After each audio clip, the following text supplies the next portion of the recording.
Ini ang Digicast Negros X, ang top 10 nga mga balita sa Negros Island region. Ang amo ni kadulong sa inyo kag yan nato mga top stories of the day. Today is May 1, 2026. Adlaw sa mga mamumugod.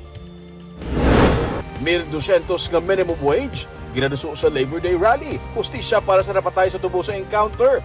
Ginpanawagan man.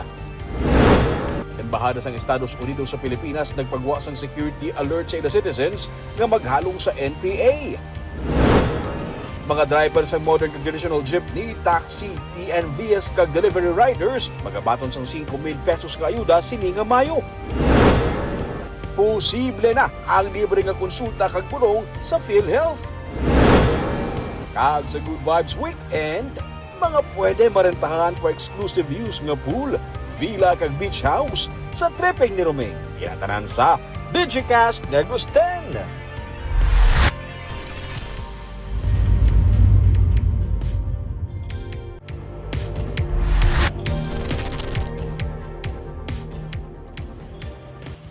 Sa number 10, linibo nga mga job hunters na nagdagsa sa may SM City Bacolod subong nga adlaw para sa job fair. Kadungan sa paghanduraw sang adlaw sa mga mabubugon isa ka job fair ang ginpatigayon sa Department of Labor and Employment kaupo ng Bacolod City LGU sa SM City Bacolod. Masobra sa 2,000 ka mga job seekers ang nagkibahin sa job fair. Sunod sa kay Jovelyn Canoy ang pamuno sa Bacolod City Public Employment Service Office, may masobra sa 11,000 ka mga job vacancies ang sarang ma-applyan sa mga gusto makakita sa trabaho. Nagpakigbahin man sa siniga job fair mga overseas companies kung saan may 8 sa mga vacancies nga gina-applyan. Ginapaabot sang peso nga makadangat sa 5,000 ka mga job seekers ang nagapakigbahin sa sinigang tuigan nga job fair. Dugang panikanoy, ini isa sa mga nakitaan nga solusyon sa syudad agud masulbar ang problema sa unemployment sa Bacolod City. Tuigan nga ginapatigayon sa syudad ang amo sinikadako nga job fair apang sa sinigang tuig tuyo sang peso nga mas madamo pagid nga mga fresh graduate ang ma-hire sa mga kumpanya. Well, sa sini nga May 1 or Labor Day job fair, may ara kita sa over 11,000 job vacancies. I guess kung hindi ko magsala, ang 8 dira coming from our overseas company nga partners naton and the rest local na siya. So, ang target kita ni sa sini nga job fair, ang aton mga bagulang gid nga nag-graduate sa senior high kag sa college para gid sa actually sa ila. So, ang balkan ni Mayor Greg dapat mas damo ang himuon nga mga initiative nga nagatandog sang job placement and giving job opportunities sa aton mga unemployed sector.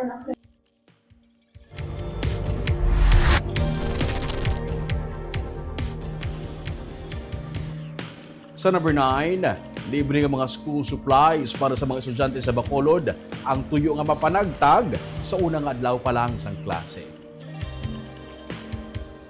Ginapasiguro ni Bacolod City Councilor Al Victor Espino, pamuno sa Committee on Education, nga sarang nila mapanagtag ang libre nga mga school supplies para sa mga elementary students sa syudad sa unang adlaw sang klase. Ibase sa City Ordinance 09-16-787 nga nagabando sa syudad nga maghatag sang libreng educational materials, lakip na sang libre nga uniform kada tuig sa mga elementary school sa Bacolod. Suno kay Espino, mas ginpasangkad pagidilang ang mga programa kag may ara gid man sa mga iduga nga mga materials sa syudad para sa mga estudyante. Nasugda na sang local school board ang bidding process para sa pagbakal sa supplies. Rason nga suno sa iya, hindi na madelay ang pagpanghatag sa school supplies sa sininga abri klase. Panumduman, 32 million pesos ang pondo nga gipain sa syudad sa pinaligdan nga tuig para sa school supplies sa masobra 65,000 ka mga estudyante. Chairperson of the Committee on Education, I understand that we have already the executive and the local school board has already started the bidding process, and I am confident come the first day of school, madayon gid ang distribution natin sa school supplies. Now, with regards kung ano ang content, I reserve that opportunity and privilege to the mayor to say kung ano, because ginpadako ang programa. It's not limited to what is stipulated in the ordinance. So ang mayor may gindugang pagid nga additional nga mga ipanghatag sa aton nga mga estudyante.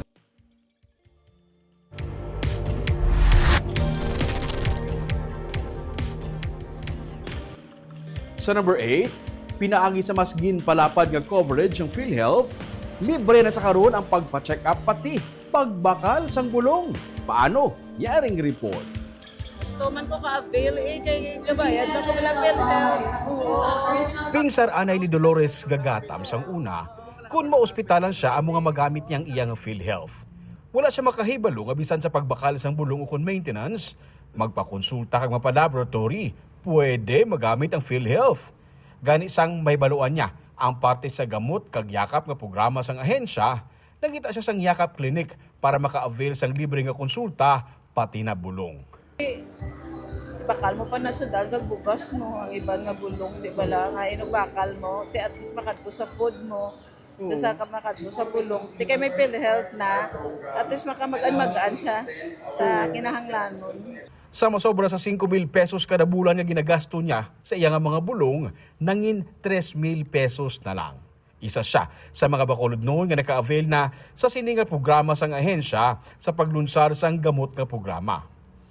Ginpakita kung paano maka-avail ang isa ka ordinaryo nga pumuluyo sang libre nga konsulta kag bulong. Una, magpangita sang yakap clinic. Ang listahan sa sining mga clinics ang makit-an sa website sang PhilHealth. Sa clinic, i-verify anay kung buhi gid man ang pasyente kag magdala sang valid government ID. Kung ma-verify na, pwede na makapakonsulta sa doktor. Ang doktor ang mahatag sang reseta, may dokumento nga ihatag ang doktor sa yakap clinic nga amo ang gamiton sa pag-avail naman sang bulong. Ang reseta dalun sa gamot providers naman sang PhilHealth. Ang gamot providers amo ang mga butika nga accredited sang PhilHealth nga kuhaan sa mga bulong. Ang listahan ng sining mga butika makit-an man sa website sang PhilHealth. Kung hindi makabangon ang isa ka pasyente nga nagakinahanglan sa bulong, may mga requirements lang nga dapat dalon. Payment for the Kanlaon program is 20,000 per year na siya. And entitled din na siya both ang ating mga members and also their valid dependents. So hindi lang na siya ang head of the family lang or ang may mga panati lang nila members entitled. So 20,000 per year na benefit for gamot. Sunod sa kay Edgar Yucariza, ang Head Local Health Insurance Officer sang PhilHealth sa Bacolod, amat-amat na subong nga nagadamo ang mga butika nga accredited sang PhilHealth. Subong sir, nagpadayon kami bato, no? So far may mga pending kami ng mga applications sa gamot naton kag sa atong mga yaka clinics. So amat man nga nagadamo sila, no?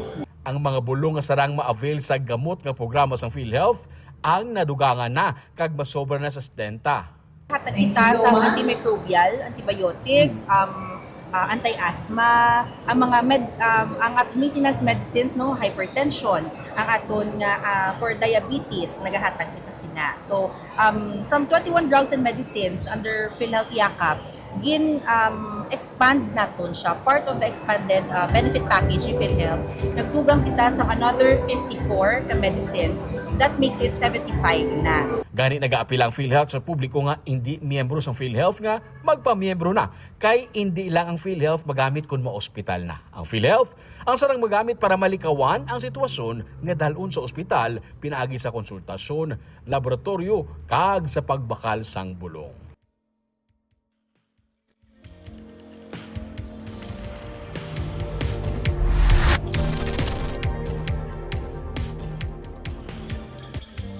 Sa number 7, isa ka lalaki nga pangayaw gintiro sa Bacolod City kainasang aga. Yara karon sa ospital ang pangayaw nga taga Talisay City matapos matinuan sa Puro Kagaykay, Barangay 2 sa Bacolod City kainasang aga. Suno kay Police Major Eugene Tolentino, FSM Police Station 2, may igo sang bala sa tiyan ang biktima kag siya ang natalanang ay paidalom sa surgery. Hindi pag-insindihanay ang ginalantaw nga motibo sa insidente. Suno sa mga saksi, kag base sa nakuha nga CCTV footages ng kapulisan, naglalisay ang suspect kag biktima antes nagabot sa posilang suspect kag gintiro ang biktima. Nakadalagan pagwa sa eskinita ang biktima kag nakasakay sa tricycle pakadto sa ospital. Paray naman ang hot pursuit operations ng kapulisan sa nakapalagyong suspect. Duha ka mga empty shells kag isa ka deformed slug ang na-recover sa crime scene.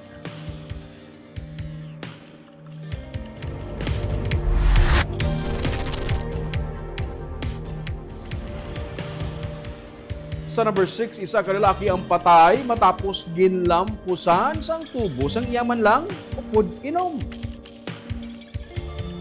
Antes ang insidente, nagainom-inom ang sospek ang biktima sa Townhouse Verde, Barangay Estefania sa Bacolod City, Huwebes ang kaagaon.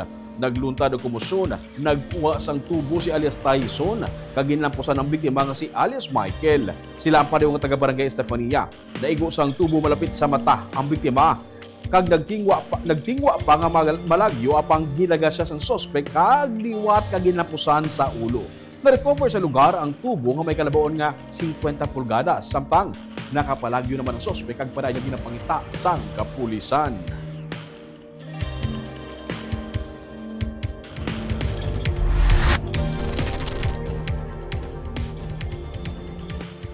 Sa number 5, isa ka backhoe operator sa Baguio City ang ginpatay.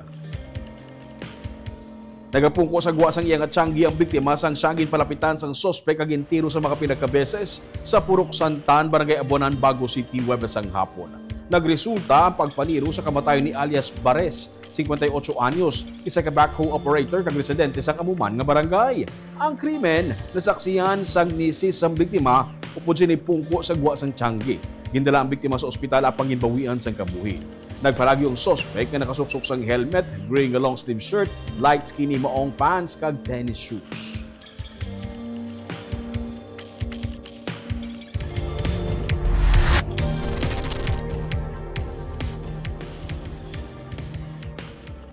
Sa number 4, tigayo na nga napatay ang kalayo nga nagsunog sa kahilamunan nga kabahin pa sang kagulangan sa sulod sang 4-kilometer permanent danger zone sa Bulkan, Kanlaon.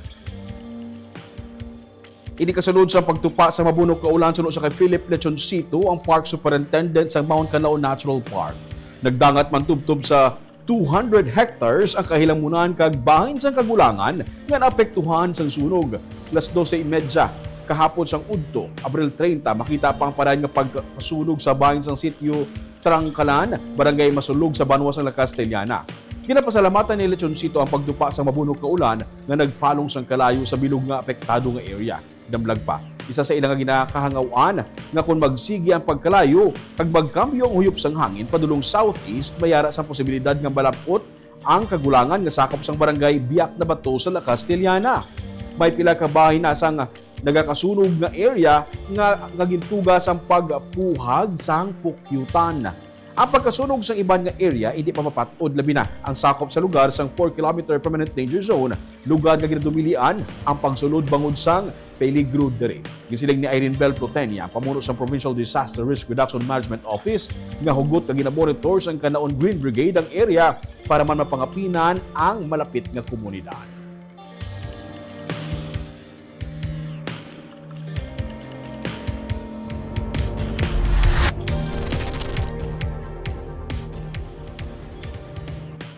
Sa number 3, mga driver sa mga traditional kag modern jeepney, taxi, TNVs, pati na mga delivery riders, magabaton man sang 5,000 pesos nga ayuda sini na nga bulan sang Mayo. Ginatapos na lang sa karon sang DSWD ang pagpanagtag sang ayuda pinaagi sa Assistance to Individuals in Crisis Situation o kon AICS para sa mga tricycle driver kag magasugod naman sila sa pagpanagtag sang ayuda sa mga driver naman sang modern kag traditional jeepney, mga taxi driver, TNVS drivers pati na mga delivery riders. Inigin pahayag ni DSWD NIR Director Arwin Razo, patag ni Razo. 5,000 pesos man ang mabaton sang siningang mga driver kag ginapaabot nga sa tunga-tunga sang bulan sang Mayo initigayon mapanagtag. Patag ni Razo, magabase man sila sa listahan nga ipagwa sang LTFRB sa pagpili sa mga driver nga makabaton sang ayuda. Sa bilog nga NIR, may kapin sa 8,000 ang magabaton sang ayuda kag kalabanan diri taga Negros Occidental. Document talaga coming from the LTFRB kasi sila yung regulatory agency pagdating sa ganitong transport sector. May mga LGU nga may appeal na i-add, mga ganon-ganon. They can endorse the list to LTFRB and then pag na-certify ni LTFRB, ita-transmit lang yan sa amin. But if wala sa LTFRB, it will not be. Hindi, kasi ang guidelines namin is it should come from LTFRB. So, ibig sabihin, And we are in constant coordination with the director of LTFRB, si Director Jerry.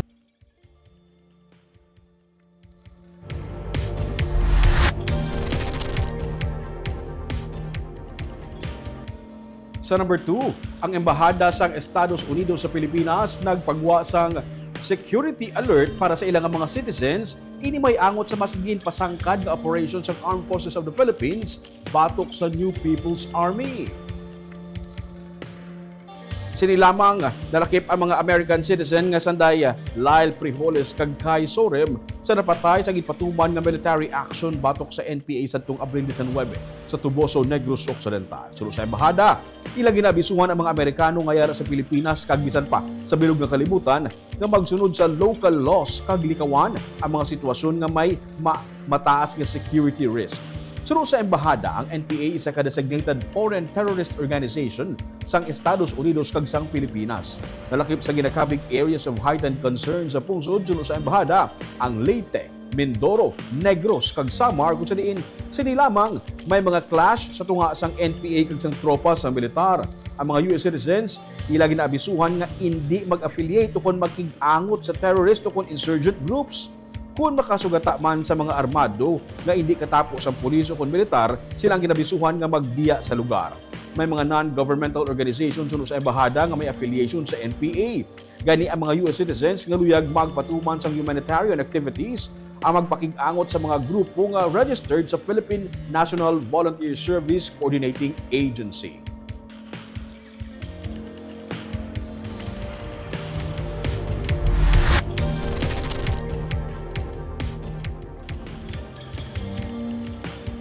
Kag sa numero 1 sa mga balita subong adlaw, 1,200 pesos nga minimum wage ang ginaduso o kung ginpanawagan sa Labor Day Rally subong adlaw. Ginapanawagan man ng hustisya para sa napatay sa engkwentro sa Banwasang Tuboso. Sa Araneta Street, sa tabok sa Bacolod City Government Center replica, nagtipo ng mga ginatus kakatapos ang progresibo nga grupo para isinggitan ang ilang demanda para sa mamumugon karon sa ulog ang Labor Day. 1,200 pesos nga across the board wage increase ang ilang ginahingyo. Sunod sa grupo nga ginatapuan sa kilusang Mayo 1 upod ang mga kaalyadong organisasyon sini, bukluran ng manggagawang Pilipinas kag partido ng manggagawa, kulang ang ginaganar karon sa mga mamumugon. Magluwa sa saka sa sweldo, nagapanawagan man sila sa hustisya para sa community journalist nga si RJ Ledesma, nga isa sa 19 sa mga napatay sa encounter sa Banwasang Tuboso. Nakipandiri ang kahilwayan ni Julie Balora sa National Federation of Sugar Workers nga isa ka labor organizer pero gidakop sang pulis sadtong Abril 22 sa Talisay City bangod sang illegal possession of firearms and explosive nga ginasiling man nga katapos ang NPA. Panawagan naman sang mga driver ang ayuda sa tunga sa pagtimbuk sa presyo sang langis, pagbasura sa VAT kag excise tax ang ginapanawagan man sang mga grupo. Wala sa proteksyon ang mga mamamagon sa idalom sa Marcos administration. Labi na gid sa mga organizer naton nya kung sa diin ginapangridtag kita, ginaharas kita kag para pahuwayon no sang aton nya paghimakas para isulong naton ang kinamatarong sang mamamagon para sa interest sang malapad nga hanay sang pumuluyo. So amo ina panawagan sa kilosang Mayo no, kakason ang value added tax sa fuel, kakason ang excise tax sa fuel, kag dapat isaka ang sweldo sa mga mugol 1,200 para mo libantar ang iya palang buyan. RJ malawig nga nagupod sa pagdepensa sang baybayon. Bangod sang pagdepensa sining aton mamumugon o kung ining cultural worker naton o kung journalista na expose namon ang tanan ng mga problema na ginaanto sa mga urban poor.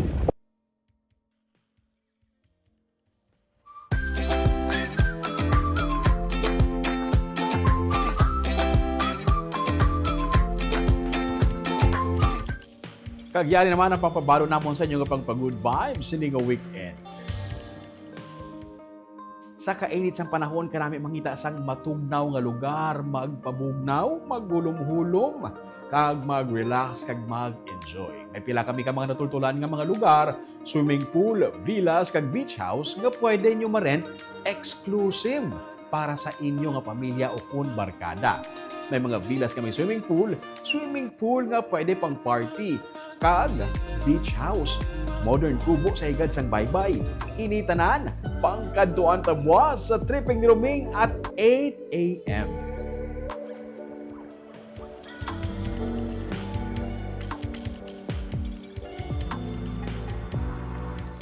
Shout out anay sa aton nga live viewers subong hapon si Sir Jonathan Tere, mayong hapon po Negros, si Jehovah Rohi Travel and Tours, good afternoon Digicast Negros. Si Marvin Cipriano Aquino, good afternoon Digicast Negros.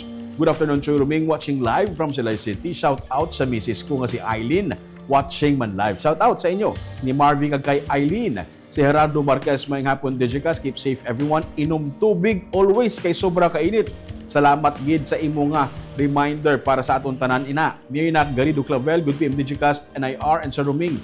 Watching from Bacolod, si Ma'am Mirna Permi present, wala absent. Ay pagid wala man ni absent. Si Ma'am Gloria Bantigay, good afternoon Digicast, NIR kag sa Ruming. Happy weekend and God bless us all. Si Edna Subaldo de Villagracia, good PM Choy Ruming.